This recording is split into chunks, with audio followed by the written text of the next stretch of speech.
मैं पूर्व सैनिक हौलदार हंसराज ठारा डोगरा 2024 चुनावों का आज़ाद उम्मीदवार। मेरा मिशन निर्विरोध या 100% वोट जीतकर दूसरे उम्मीदवारों की जमानत जमा कराना।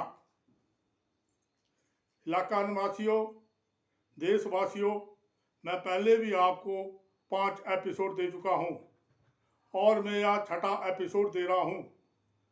आप मेरे एपिसोड के बारे में पहले जानते हैं आज मेरा कौन सा एपिसोड है। एपिसोड शुरू करने से पहले मैं प्रधानमंत्री नरेंद्र मोदी और रूस के राष्ट्रपति पुतिन की जो दोस्ती आजकल चल रही है, इस दोस्ती का क्या कारण है, इस दोस्ती के बारे में भारतवासी जिनकी आयु लगभग 50 साल हो गई है, इस दोस्ती को नहीं जानते हैं। तो सुनिए मेरे देशवासियों, प्रदेशवासियों, ये जो दोस्ती है प्रधानमंत्री नरेंद्र मोदी और रूस के राष्ट्रपति पुतिन की, वो पुरानी बातों से कैसे आधारित है। सन 1971 की लड़ाई में हमारा सबसे बड़ा दुश्मन कौन था, तो मैं आपको आज बताऊं। उस टाइम सन 71 की लड़ाई में सबसे बड़ा दुश्मन हमारा अमेरिका था। और अगर कहें कि दोस्त कौन था सबसे बड़ा, तो उस टाइम हमारा दोस्त सबसे बड़ा रूस था। जब ढाका में हिंदुस्तानी फौज ने पाकिस्तानी फौज के 32,000 सैनिकों को कैद कर लिया और बांग्लादेश को आज़ाद मुल्क घोषित करने का ऐलान कर दिया, तो प्रधानमंत्री इंदिरा गांधी जी के लिए एक और मुसीबत खड़ी हो गई।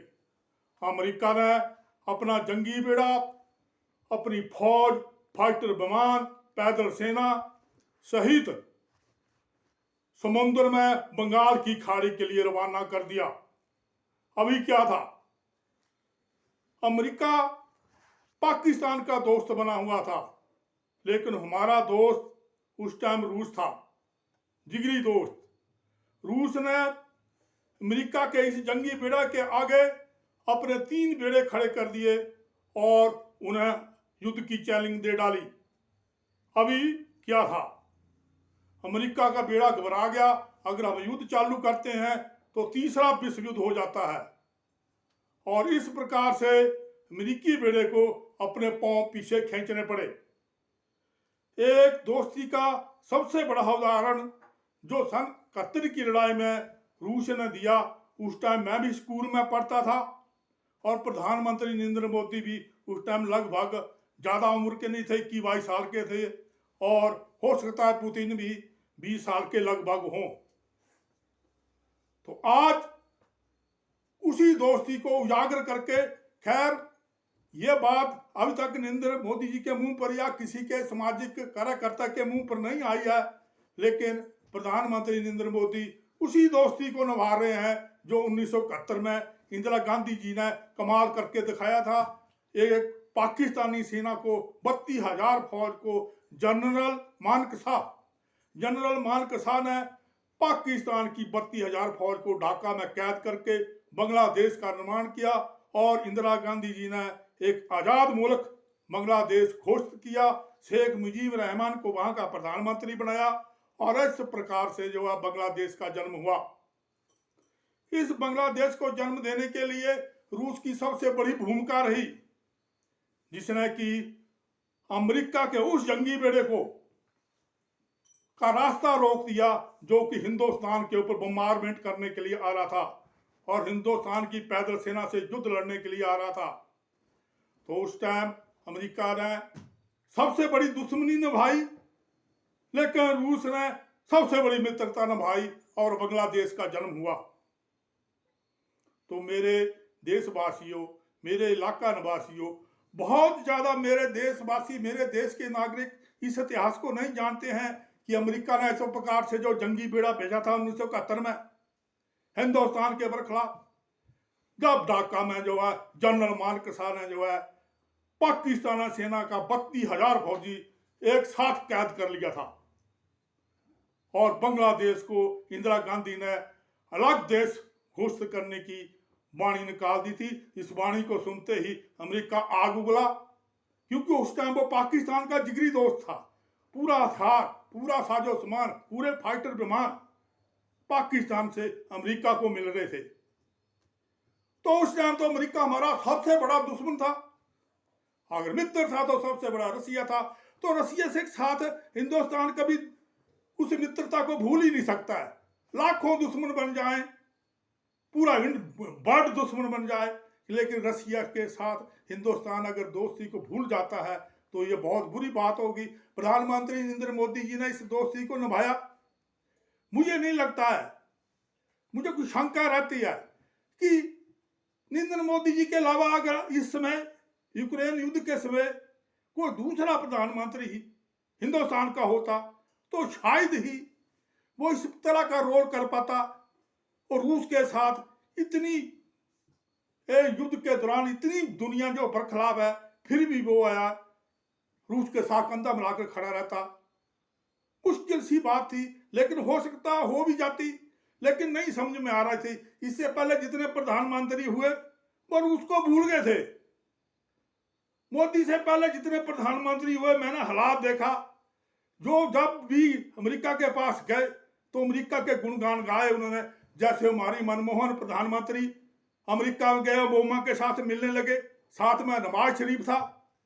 तो नवाज शरीफ और जब आ गए वापस इंडिया में, नवाज शरीफ आ गया पाकिस्तान में, मनमोहन आ गया वापस इंडिया में, तो नवाज शरीफ क्या बोल रहा था?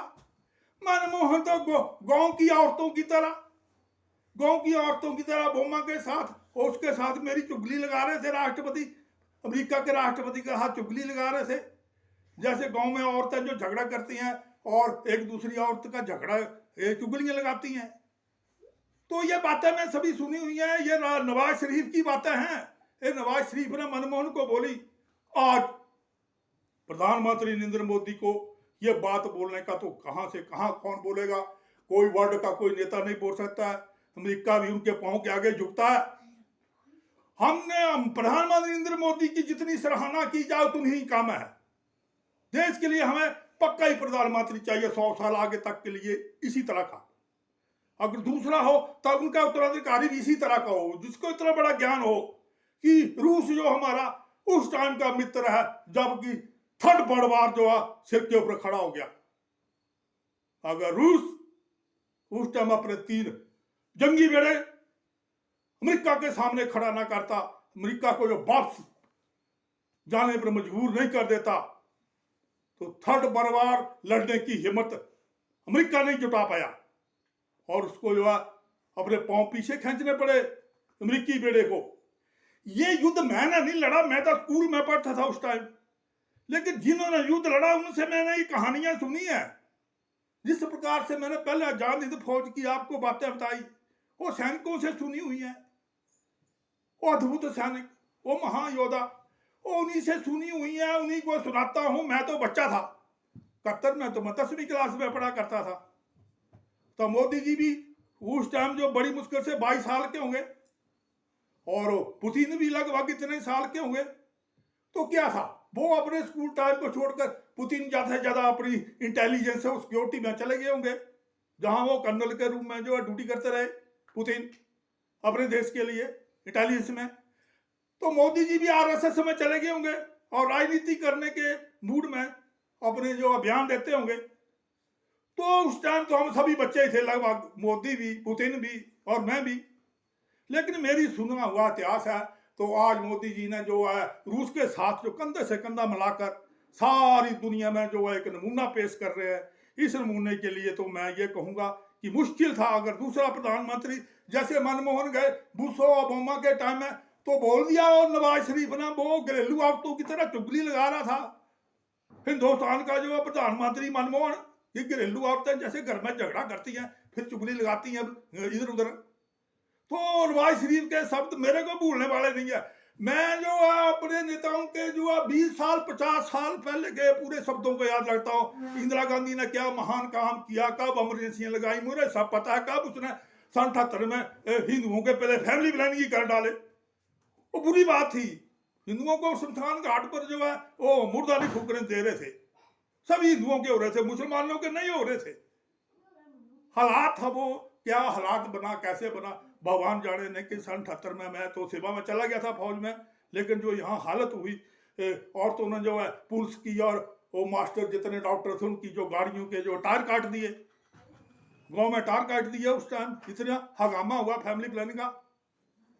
तो इंदिरा गांधी जी के टाइम में गलत काम भी हुए, लेकिन जो 71 का युद्ध इंदिरा गांधी जी ने किया है, ये कमर तोड़ी है, इसके बारे में मैं बाद में बताऊंगा आपको, एक एपिसोड दूंगा। सन 62 की लड़ाई क्यों हुई, सन 65 की लड़ाई क्यों हुई, सन 71 की लड़ाई क्यों हुई। ये जो तीनों लड़ाइयों की कड़ी जुड़ी हुई है, कड़ी संगल जैसे होता है ना, कड़ू के साथ कड़ू जुड़ता है, उस प्रकार से तीनों लड़ाइयों का जुड़ा हुआ है। तो ये सभी जो है ये करनी पड़नी थी बीबीसी में इंदिरा गांधी जी को। तो अच्छा काम किया है 71 में उन्होंने, और रूस ने जो दोस्ती निभाई है उसकी तो सराहना कहीं नहीं की जा सकती है। लेकिन मैं मोदी जी की यही सराहना करूंगा, जो रूस के साथ दोस्ती जो है, उस दोस्ती को जो आज भी मोदी जी पूरे तौर तरीके से पूरे जोश के साथ उसी तरह निभा रहे हैं। वो नहीं परवाह कर रहे हैं अमेरिका की या किसी दूसरे देश की। पूरी दुनिया एक तरफ हो जाती है, लेकिन मोदी जी रूस की दोस्ती को नहीं भूल सकते हैं, क्योंकि टाइम ही ऐसा था। अभी मेरा आगे का एपिसोड, मैंने जो एपिसोड माना हुआ है आज अरुण सपाई के बारे में। अरुण सपाई को जो है मेरी पोस्ट पर कैसे गोली लगी, जो गोली के बारे में हम सोच नहीं सकते थे, और उस प्रकार से मैंने जो किस प्रकार से जो सीज फायर, जो बहुत बड़े चंबे की बात है, बहुत बड़े चंबे की बात, आज मैं कैंसिल करता हूं। मैं इसको दोबारा लूंगा, मैं दोबारा लूंगा इसको, क्योंकि आज मुझे जो नरेंद्र मोदी जी की बात पर जो अपना एपिसोड देना पड़ा, क्योंकि उनके साथ जो पुतिन की बात चल रही है। आज ही मैं अखबार में क्या फोन में अभी खबर पड़ी कि तुर्की से एक आतंकवादी आया, और आतंकवादी जैसे रूस में पहुंचा, उस आतंकवादी को इधर आकर जो ISI का आतंकवादी था, और उसको जो है प्रधानमंत्री नरेंद्र मोदी जी के लिए जो है बोला, सुनने में आया कि भाजपा के को बड़े नेता जो मोदी हैं तो सबसे बड़े नेता, उनके ऊपर उसने बम ब्लास्ट करना था, आत्मघाती हमला करना था, बम उसको इधर मिले, और रशिया में पकड़ा गया। वो पुतिन की इंटेलिजेंस उसने पकड़ लिया, और आज खबर आ रही है लगातार फोन में, अच्छी बात है, वो वहां ही पकड़ा गया, वहां ही मारा जाएगा वो। लेकिन ये जो मेरा जो आगे का एपिसोड है, सिपाही अरुण को गोली लगी है, मेरी पोस्ट पर जो गोली के बारे में हम सोच नहीं सकते थे, तो उसके लिए जो मैंने पाकिस्तानी सेना से जो अद्भुत शक्ति से समझौता किया, इसको मैं बाद में लूंगा। आज मैं इतना ही एपिसोड देता हूं। भारत माता की जय, भारत माता की जय, भारत माता की जय।